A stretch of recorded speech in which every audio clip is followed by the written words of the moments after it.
На окраине рынка Медины стоял слепой нищий иудей, который каждый день кричал всем, кто приближался к нему: «О, братья мои, не находитесь рядом с Мухаммадом, он сумасшедший, он лжец, колдун». Проклятия сходили с уст нищего, и это при том, что он лично не знал пророка, мир ему и благословение Аллаха, и никогда не встречался с ним. Весть о том, что каждый день слепой нищий извергает проклятие и ругань, дошла до пророка, мир ему и благословение Аллаха. Но даже тогда любимец Всевышнего, мир ему и благословение Аллаха, не стал сердиться на слепого нищего. Напротив, с этого дня пророк, мир ему и благословение Аллаха, начал навещать его и каждое утро приносить ему еду. Не говоря ни слова, пророк, мир ему и благословение Аллаха, кормил нищего своей собственной рукой, а слепой нищий с удовольствием ел пищу, подаваемую ему.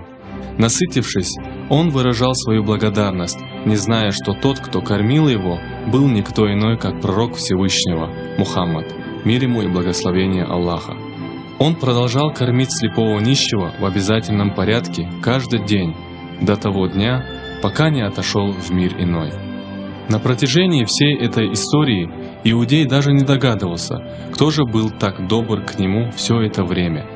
Но после того, как пророк Мухаммад, мир ему и благословение Аллаха, оставил этот свет, никто больше не приносил еду слепому.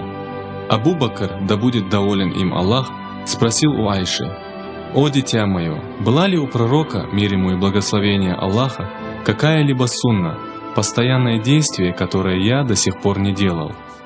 Айша, да будет доволен ею Аллах, ответила: «Дорогой отец, поистине ты последователь сунны пророка, мир ему и благословение Аллаха, и нет ничего, что ты еще не сделал, за исключением только одного дела». «Что же это?» — спросил Абу Бакр. Каждое утро посланник Аллаха, мир ему и благословение Аллаха, ходил на городской рынок, находил слепого нищего старца, который живет там, и кормил его из своих рук, сказала Айша.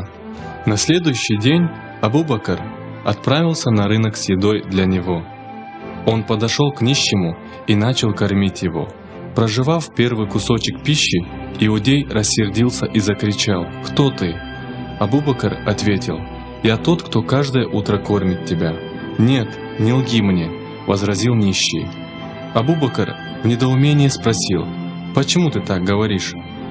Слепой иудей ответил: «Потому что, когда он приходил ко мне, я всегда чувствовал, как приятно держать его за руку и как легко пережевывать пищу, которую он мне давал. Человек, который все это время кормил меня, размягчал еду, прежде чем дать ее мне».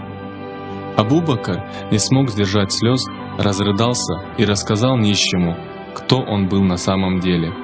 «Поистине, я не тот, кто приходил и кормил тебя.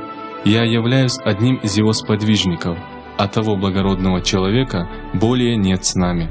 Он был никто иной, как благословенный пророк Аллаха Мухаммад, мир ему и благословение Аллаха». «Мухаммад?» — спросил нищий, потрясенный услышанным. «Ты хочешь сказать, что тот, кто каждое утро приходил сюда и кормил меня из своих рук, был Мухаммад?» — спросил он. Тут же, в эту же секунду, слепой иудей горько разрыдался, осознав наконец, что это был пророк Мухаммад, мир ему и благословение Аллаха, который кормил его все это время. «Все это время я проклинал его, я клеветал на него, а он ни разу не поругал меня, не оскорбил. Каждое утро он приходил и кормил меня». Иудей взял руку Абу Бакра и засвидетельствовал, что нет Бога, кроме Аллаха, и что Мухаммад, мир ему и благословение Аллаха, посланник Аллаха. С этого момента слепой старый иудей стал мусульманином.